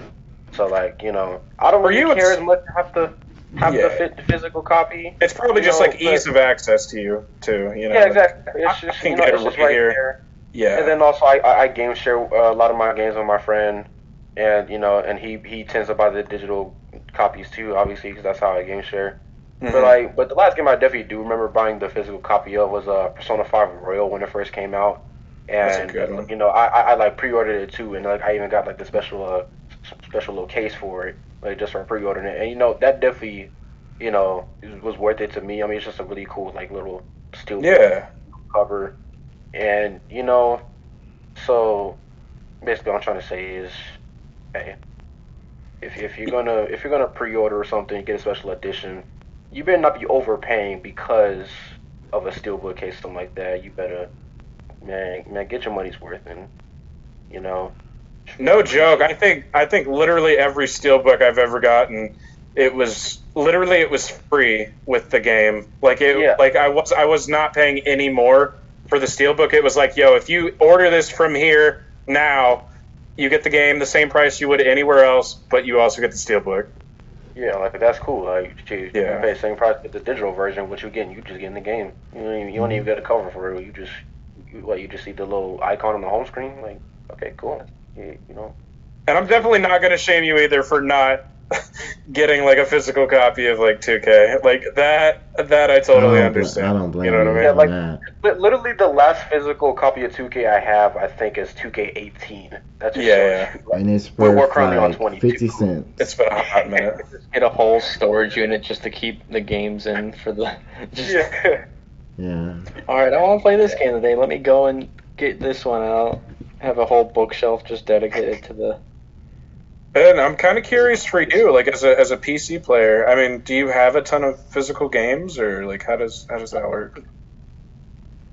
I mean, I used to. I mean, I still have them now. It's just so What's- many games. Like, what? Steam. I was gonna say, like, I imagine too, like now that I'm also on PC, like you can get a ton of games cheap on Steam, but you know they have to be digital. Like literally every game I have on my PC is digital, so like I could understand, you know, the separation between console and PC in that respect. Yeah, I wish it was more like I could buy more physical games, but because It's not common. Yeah, I it's feel not because I like when I built my computer, I was looking for a case that specifically had I could put a disk drive in, and it has a disk drive in it right now, so I can put my physical copy games in. Because all these like new modern cases, they don't have disk drive spaces anymore because everything's digital now. Mm-hmm. Yeah, that's so whack. Honestly, yeah, no, I feel you on that.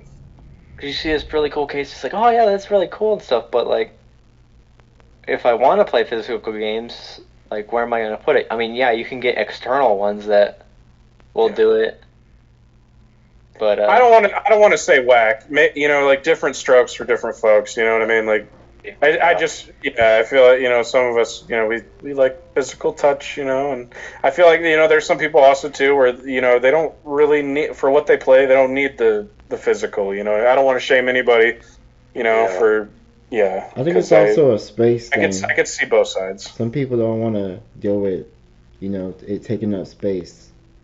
You know, their physical collection. you also got like the environmental side of it too. Oh well, like digital copies are like better for like the environment and stuff. You create less like plastic waste and stuff. I think my thing too, K-dre, you'd probably feel the same way about this, and you can tell me afterwards. I just like having like what is essentially a library of like memories. You know what I mean? Like all these games that you've played. Like literally, I have like probably 30 games like that I can just look at, you know, without even turning my head. And like I don't know, that's so cool, you know, and like it's a cool feeling. Keandre, do you feel that way? Like it's just cool having like these things around you. You know what I mean? Oh yeah, definitely.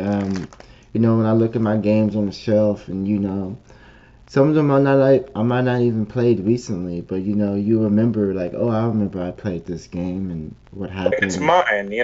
I own this damn disc. Like nobody's gonna be like, oh, we're gonna take this off the store, and then you're never gonna buy it again. Like that's not happening with any of these games that we have. You know what I mean? Like we Yeah. have these discs. It's ours. So It's like books and audiobooks.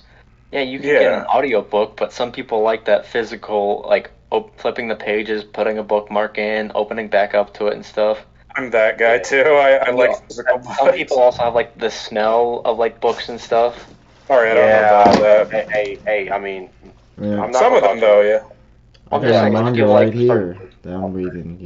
There you go. Yo, there you go. See, yeah, go ahead and get the book, turn the page, lick you a little, what I'm saying, turn the mangaka. page.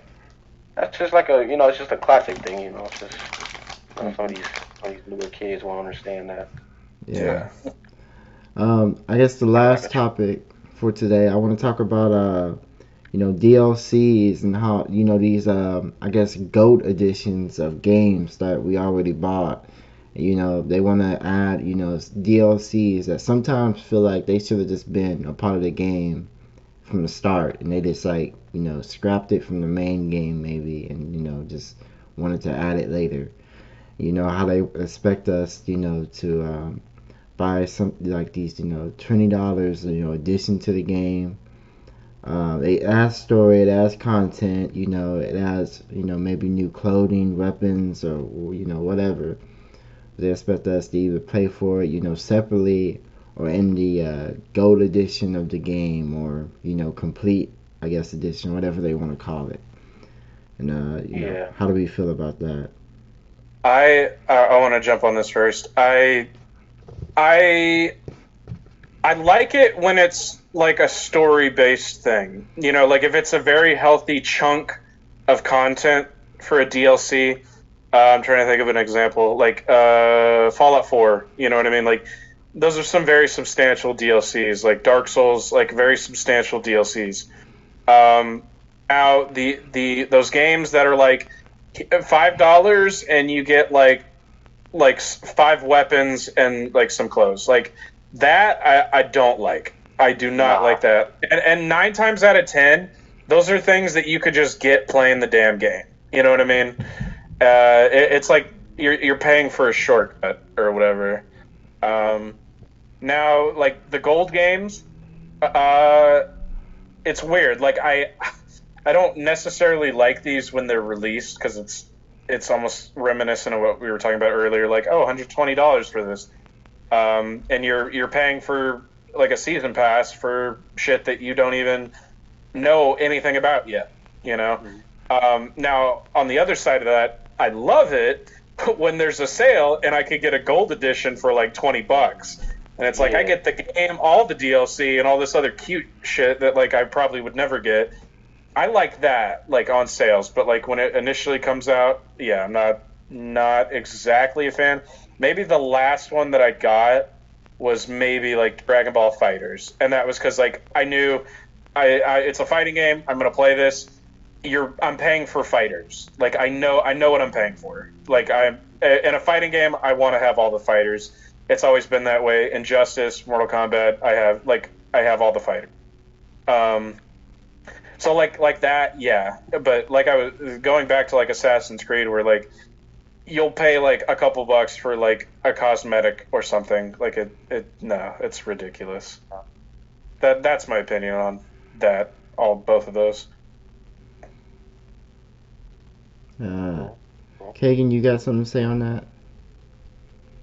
Um, I mean, for the most part, I agree with everything Zach said. I mean, when it adds new content, new story to the game, it enhances the game itself even further. Love it, 100%. Like, I wish a lot more games did this instead of just it's like, oh yeah, you pay an extra $20 and you get some extra in-game currency, a costume, blah blah blah. a special version of this specific skin of this specific item that you can only get by pre-ordering it or by getting this specific edition. Like that's dumb. And he brought up an example of Dragon Ball Fighters, and I was like to say, last time I really did this with a game was Dragon Ball Xenoverse 2 when it first came out. Or Yeah. maybe not when it first came out, but like I bought the complete edition because it was just I don't know. I just had the money and I was stupid with it. I did it, but it was cool because like as certain DLCs came out, as like the first couple, I think 4 DLC packs came out. It added new characters. It Right. also slightly enhanced the story. It gave you new quests, new content to do. But the only thing I didn't like about it is, man, Dragon Ball Xenoverse 2's lifespan is a long lifespan. It's like they're still putting out content to this day. Well, maybe not Yeah. anymore. Maybe not anymore, but like, but the And, fact and that I bought, I was gonna say, but the fact that I bought that edition and then realized that they was going to keep putting out DLCs afterward, and it's not a part of the Ultimate Edition. I was my mind was blown. I was like, so I got to put on extra like like $5 for this. I got character? debated. Oh, Yeah, I'm saying, that's exactly how I felt. Yeah, I was gonna say that sucks, right? For sure. Like it's like, oh, you get all the future DLC up until like Fighter Pack 4 or whatever. Yeah. So, but also like, I do. That's the DLC that I do like though. Like they're like, oh, you're getting fighters, new techniques. I do agree. Like it does suck when it's like, oh, this is your cutoff though, and now pay more money. But but I imagine somebody who like never played Xenoverse 2 like got in it today, and they spent maybe if they spent what me and you spent at launch, they could probably get maybe everything now for like what we paid just for the game originally. Like if not, if like $60, maybe cheaper. You know what I mean? Yeah, And I'm gonna say like with Xenoverse specifically, I see it's pretty common that they have a sale on some stuff. Like I'll probably look in the PlayStation Store right now and like the DLC and or the main game is like half off or something like that. yeah, So I'm gonna do that real quick for me. Yeah, they yeah. always There have we the go. Yeah, sales. give us a quote on it. Like, Yeah, I do appreciate the like it's like, oh, you're getting characters out of this, new techniques, and like you even said, like sometimes story stuff, like that's cool. Like I like that. yeah. Mhm. I know Ninja Storm is always having like different sales. Man, that's okay. So yeah, that's a great example because man, I love the uniforms, but at the same, what's weird for me though is I don't think I ever bought the DLC. Like I just bought what was it, Storm 4 like full force, or was it 3 that was full burst? It was 3. Anyway, like one of them already had everything in it, and I was like, yo, this is sick. Like everything, like schoolgirl Sakura, like let's go. Yeah. But and I like, do you remember like in the original, like did you have to pay for like all those costumes separately, or did they come like with like a character pack or what? Like I have not like. Let me. I have full verse, but I got it like after it came out, so I don't know. I imagine because those games were out in the 360 days. I imagine they had to pay back then, but I didn't have my to thing pay. too is like if they had the costumes included with like a character pack, that's actually awesome. But if it was like separate, then that's I'm a little less of a fan. I'm gonna go on Steam actually. Like I know a game. And see if I can. I used See to if I can play. get a confirmation. Dead or Alive. You get like all the characters, but all the characters have like 100 different costumes that you can buy if you want, but it doesn't add to the game. But that's kind of their big thing. Like they have a whole bunch of different costumes for the characters, and the girls that's in the game. It doesn't add anything to the game, but you can dress them up and buy the costumes if you want to. I think that's better than some stuff. Now, okay. So Storm, at least Ultimate Ninja Storm 4, like with the Road to Boruto pack. Oh yeah, I bought you that. Yeah. So this is good, right? You get Momoshiki, you get Kenshiki, And then you also get 11 skins for other characters that are in their Boruto era. Like that, to me, that's cool. Mm-hmm. Like that's Yeah. probably the best way to do DLC. Not only do you get characters, at the same time you also get skins for other stuff. And didn't that add like story stuff, or was that a different DLC? I think it did add some kind of like not like you walked Like a into the mission or village with Baruto and you had to do some stuff. I never did it, but it was something. Mhm. Yeah, okay. I mean, even just the characters and outfits, that's cool. Yeah. By the way, just a update on my thing. Apparently, going way back to when I was talking about the whole PlayStation Plus like low tier thing. Apparently, Dragon Ball Universe 2 is in the games catalog that I mentioned earlier, where they just like give you a bunch of games for free if you pay $100. So yeah, I can't even see what the price is on the full game right now. I'm pretty sure it's just about $60. But the whole DLC thing, yeah, if you buy like the whole like bundle, like the extra pack set, for example, or the ultra, then yeah, the whole pack is half off. So yeah, Yeah. just looked it And I up. could Okay. probably look on the Xbox store. It's probably about the same, but Probably. yeah, I'm pretty sure it's on the sale. They're usually all these fighting games and stuff are always on the sale. They're always on sale. Um, but I think that pretty much concludes this episode, guys. Is there anything anybody wanted to add to any of the points that we hit today? No, I think I'm good for today. I can't think of anything. We touched a lot of stuff. I'm excited for Covered Bleach, a lot yeah. of topics. Excited for Bleach and for Rigoref. Further. Yeah. Oh, also, what are the Wiglet selfies?